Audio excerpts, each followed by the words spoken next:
Okay, so today's presentation is going to be on the Apple approval process, their guidelines, and how to get iPhone apps approved.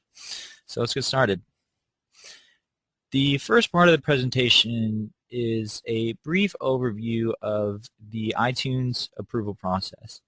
Um, Apple has a very high standard for the apps that they approve. If you look at Apple's products from their iPhones to their iPads to their MacBooks to their desktop computers, they're very high quality. They put a strong emphasis on design, and Apple only will approve useful, functional, and beautiful applications into the iTunes App Store. Unlike the Android marketplace, which has no approval process, iTunes has a very strict and tedious process to have applications approved into iTunes. In addition to this, uploading one application takes about 45 minutes of time. It's a rather difficult process, and once your application is actually uploaded, it can take about 7 to 10 business days to have these applications approved by Apple. So compared to Android, it's a completely different process, and understanding this process is the first step to getting your apps consistently approved. So how does the approval process work? How does Apple work, and how does our company work with Apple? The first part of it is when you submit your mobile app to us, our system will review it for a certain level of functionality. It'll check to see that you have all of your content in place. And when we receive the mobile app for the first time, our team will then open up the mobile app and review it to see that it's on par with Apple standards. And then we'll go ahead and upload the application. Uploading the app, again, takes about 30 to 45 minutes to upload just one application. And when we first upload your application, the app starts with waiting for review. And what this means is basically we've uploaded the app, and now it's sitting in Apple's giant app review line. And after about 4 to 5 days, the app will then go in review. And the difference between these two is this is where a reviewer has physically downloaded your application and is now reviewing the app on their iPhone and their iPad if you submitted an iPad application. This process can take anywhere from 2 to 3 days, usually sooner, and when you receive an email from Apple that says your app has gone in review, the next step from here is your app will either be approved or denied.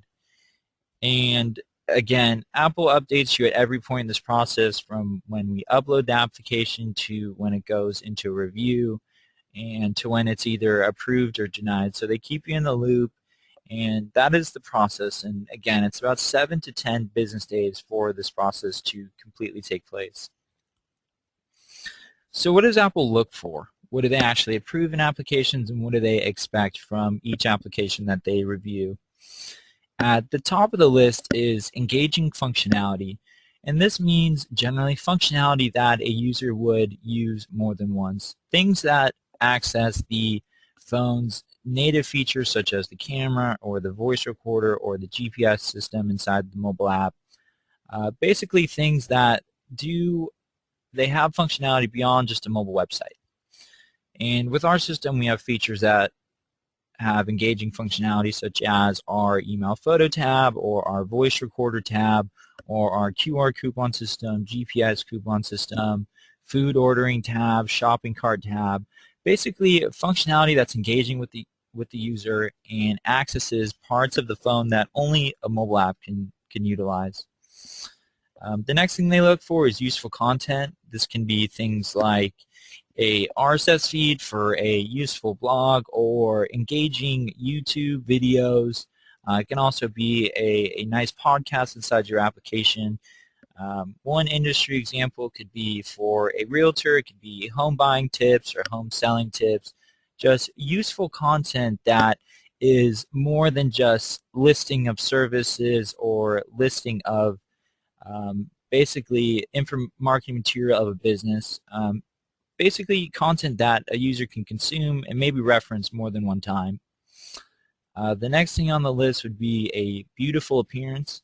Again, Apple has a very high standard for design, and they really expect your mobile application to have a beautiful experience, and that includes images inside of the application. It includes the interface and the navigation. It's well thought out, and this ties into a completed application. There's no missing parts to the app. There's complete content throughout the entire application. And this all comes down to basically you have built something that users would use more than once. It's useful, it's engaging, it's beautiful, it's complete, and it's something that they really think their users would, open up more than once and utilize the application in one way or another. And then at the very end, they look for bugs too. So what will Apple reject for? Some of the main rejections that we typically see are things that include items like you have too many website tabs inside your app, or you have too many info tabs inside your app. And what this means is that Apple views your application to be very similar to a mobile website. And that's one of the main things that you need to understand when developing a mobile app is you need to include functionality that's extremely useful and your clients and customers could utilize for their business. And it needs to be something a little bit more than just inserting their website links, copying and pasting their website content, and then that's the finished application. Apple will deny an app that has too many website tabs and too many info tabs. They consider this app to be mostly web-based is the rejection notice that you'll receive if you have too many website tabs or info tabs. They also will reject for things like blurry and low quality images. Again, I can't stress how strong of an emphasis Apple places on design. So using blurry and low quality images is definitely not recommended. They will also reject for just a poorly designed app interface, something that just basically looks like a lot of time was not spent on the application. Just overall poor quality in the app's appearance and navigation and those sort of items. They will also reject your app if you have limited native functionality, and these are our most engaging tabs, things that access functionality inside the phone that only a mobile app can access. And they will also reject apps that are blatant marketing apps, and the best example of this is an app that has their main features as, for example, listing services or listing, say, if an attorney was building a mobile app, just listing the legal fields that they specialize in, and those are the main features inside the mobile app. It needs to have a use beyond just displaying marketing material for the business. So blatant marketing inside of applications will definitely get your apps rejected, and again, bugs will also get your apps rejected. And moving on, what are some no-go industries? What are some industries that Apple just does not seem to approve apps for, and what are some industries we will not upload your app for? At the top of the list is app company apps. If you had any plans on developing an application for your mobile app company, one that displays all the features you offer and your pricing and those sort of things, Apple will simply not approve that. We've added this to the no-go industry basically just out of trial and error. We've had tons of clients that have attempted to upload app company apps without success, so an app company app is definitely on the no-go industries. The second on the list would be personal events such as weddings or birthdays or high school reunions. Those sort of events, too, in Apple's eyes, the app generally doesn't have a lot of value past the event. So with that in mind, Apple simply will not approve those applications. As much as we'd like to upload those apps and as much functionality and usefulness we feel the app has, events and weddings and birthdays, Apple simply will not approve those apps. In addition to that, Apple will not approve any marketing company apps, and that includes apps for companies like web design firms or marketing companies, PR companies. Basically, anything with marketing in the title is definitely considered a no-go industry, and Apple will simply not approve those apps. And one of the main things to understand here is Apple has these guidelines, and as much as we may view them as differently from Apple, or you submit an app and you feel that it's not blatantly marketing, if it's in these industries, Apple just will not approve it, so we have placed these industries as no-go industries that we simply cannot serve. So here's some tips for having your apps approved. At the top is you always need to include native and functional features. These features include the loyalty programs that we offer, the shopping cart feature, always include an email photo tab, a voice recorder tab, things that engage the user and are functional and can definitely be used more than once by the user of the mobile app. I also recommend using useful and informative features such as an RSS tab or a YouTube channel tab or a podcast tab. Basically content that's useful, it's informative. A user could open it up more than once, reference it maybe a couple times per week. And these features also keep your app fresh with new content, and Apple loves to see those sort of things. Third on the list is avoid making an app whose sole purpose is marketing. Again, this ties into the previous slide where your main tab functions are tabs like services and pricing and features. Those sort of apps are definitely not recommended and will not get your app approved. I definitely recommend to not include any broken links, any blank content. Basically, going through your app before you submit it is absolutely recommended. Just ensure that you don't have any sort of blank content, basically things that could be improved. Apple has a very high standard for content, and any sort of broken links or blank content will instantly get your app rejected.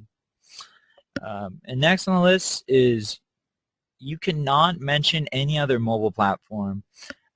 I'm not sure if all of you guys know this, but if you mention Android or BlackBerry inside your mobile app, that is an instant rejection. So do not mention any other mobile platforms inside your mobile app. And my last tip for getting an app approved is to make a beautiful app. Spend time on it. Go through it.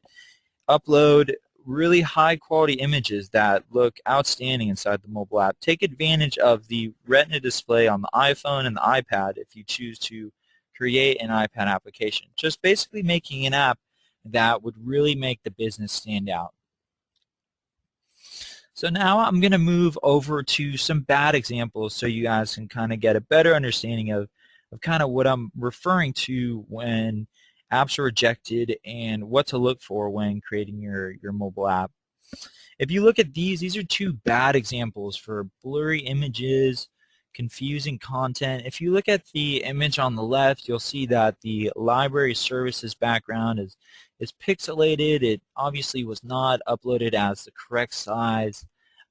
Also, the red clashes with the orange. It just generally doesn't look too good, and that'll definitely get your app rejected.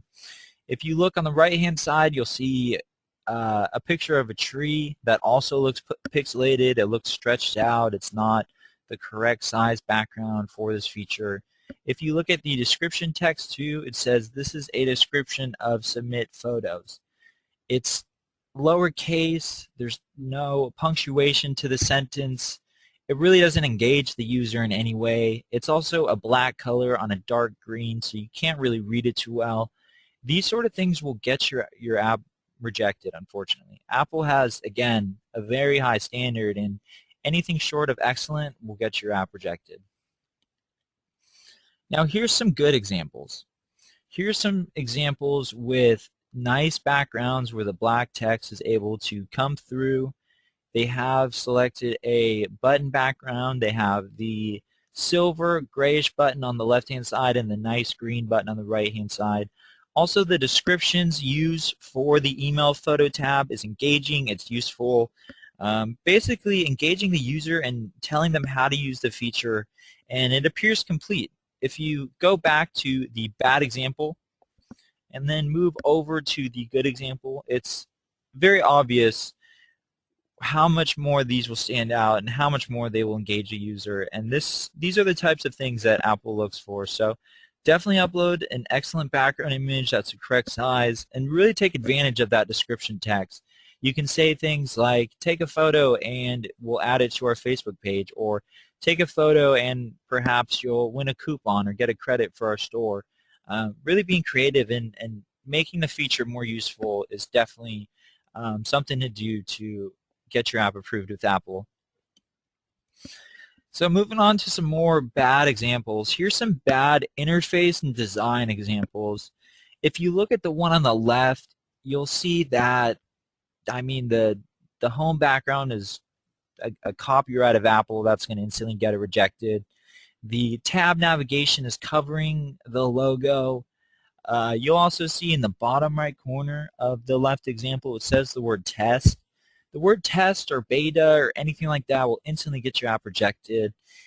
And it's really hard to understand what the app is used for from first glance. And unfortunately, this is an actual submitted app, and we can work with you to improve these things, but really spotting these before submitting is absolutely crucial. And if you look at the example on the right-hand side, it has similar issues. The background image is pixelated. If you also look at the bottom row of the red navigation, you'll notice that there's two missing squares right there. In Apple's eyes, that is poor interface. It would make the app look a lot better if they simply added maybe 2 more features. So there's a nice 3 flush columns of features, just basically filling up the screen with functionality, uploading a much higher quality background image, and just really blending it in. The red just doesn't work well with a picture of lawyers in the background. So just really making a well-designed interface is absolutely crucial to getting your app approved. And moving on to some content examples, it's absolutely crucial that you go through the content inside your application. If you're using an info tab or an events tab, if you look on the left-hand side, you simply can't just have a white background and a couple words of black text. It looks bad, and Apple will instantly reject your app for seeing that. So don't do what you see on the left-hand side. But on the right-hand side, you'll see a nice flush image.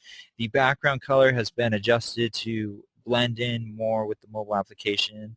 And it just looks better. It's more engaging. It's more informative. And it's going to be a lot more use than just, black text on a white background. It appears that the user took, 2 seconds. And in Apple's eyes, the example on the left-hand side is incomplete content, and that'll instantly get your app rejected. And so here's 2 more examples of great applications. And great applications fully utilize our platform. They utilize the ability to upload Retina quality graphics. They utilize the most robust functionality that we offer, including our music tab, our YouTube tabs, our QR coupon tabs, email photo tabs. If they're a restaurant or any sort of establishment, they list their specials. They include engaging content. They have beautiful sliding images on the front of the application. And just the appearance is of very high quality. And I wanted to include one quick slide on iPad approvals. If you're looking to upload an iPad application and have it approved by Apple, please understand it's a completely separate process. If you upload both an iPhone and an iPad application, sometimes they will approve the iPhone version but not the iPad version, and that'll completely deny both of the apps. So if you upload an iPad app, it's extremely important that you ensure your images are crisp and of high quality. It needs to be very obvious that you just designed for iPad. Otherwise, it'll get your whole app denied. The iPhone version may be up to Apple standards, but if you don't specifically design for the iPad, it's likely that your whole application will be denied. And so what we recommend doing if you're not sure is to simply leave out iPad, just to make the safest bet. So what do you do if your app gets rejected? If your app gets rejected, we have a wealth of material to review in our help desk on Apple's approval guidelines, tips on how to make changes and interpret Apple's rejections. Basically, review the material that we've made available for you to have your app approved. Another thing you can do is you can log into your iTunes developer account to review the rejection notes. Apple will give you a reason on why your app was denied, whether it was for blatant marketing or maybe they didn't like the appearance of your application. They'll usually give you an idea of what they had a problem with and what to improve. So after reviewing those notes, you'll want to make improvements to your app, and then once the improvements are made, you can resubmit your app and try again. And if you have any questions or you need any help, contact us. We're here to help, and we definitely would be more than happy to help guide you along the Apple approval process to get your app approved. So what if you still can't get your app approved? You've followed all of our guidelines, or maybe it's just in an industry that is in our no-go list. We recommend an HTML5 mobile website or an Android application. Apple has a very high standard, and if you're not able to build your application to those standards, the only other option is to utilize a mobile website and an Android app. The Apple approval process is entirely out of our hands, and Apple has written a list of guidelines that you must follow, otherwise your app will simply not be approved. So in that case, we recommend a mobile website and an Android application. So the conclusion of this webinar on how to get your app approved is you really need to understand the Apple approval process, understand what Apple is looking for, understand what they will reject for, and you need to understand what they want to see in your application. Understand what Apple does not want to see. Understand how to improve a denied app. And then probably the most important is design a useful, functional, and beautiful app. Basically, make sure that your app follows all the guidelines that I have laid out. You have fully reviewed your application for complete content, all of the images that you have uploaded